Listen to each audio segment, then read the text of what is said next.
چونکہ ہم مضامین کی کثرت ہے.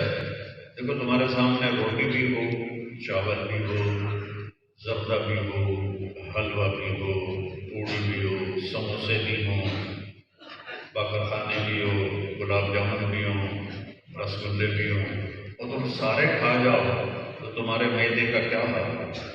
اللہ کے فضل سے ٹائلٹ میں ہی بیٹھے رہو.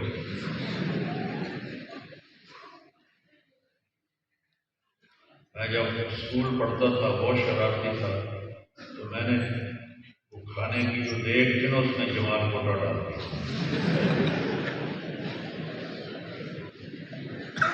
تو 70 لڑکے تھے ہم، اور جو پھر ان سب کی دوڑیں لگی اور پوری طرف موسیقی چل رہی تھی، پٹ پٹ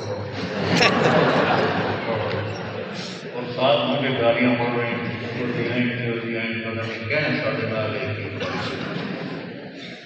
تو ایک چیز معدے کو کھلاؤ گے تو وہ آرام سے ہضم کرے گا. اب تم منطق جیسی بدبودار چیز بھی پیٹ میں ڈالو. اب تو شکر ہے فلسفہ نکال دیا، ورنہ تو پہلے وہ خود ہی ماں آئی، اور پھر اس کے ساتھ تم صرف بھی ڈالو، نحو بھی ڈالو، فقہ بھی ڈالو، اور اس کے ساتھ اصول فقہ بھی، اصول حدیث بھی، اصول تفسیر بھی.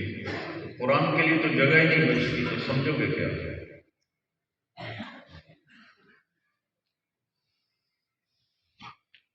میں ایک آپ کو مثال دیتا ہوں.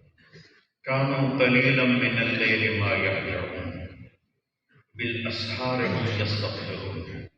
رات کو بہت تھوڑا سوتے تھے اور سحری میں استغفار کرتے. تھوڑے کا اللہ نے مطلب بیان کرنا ہے کہ تھوڑا ہو.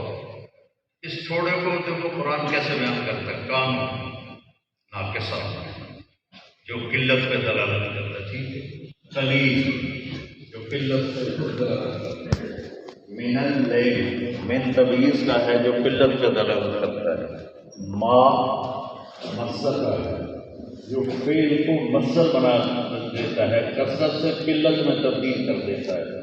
اور حجا اون کو کہتے ہیں، نیند کو نہیں کہتے.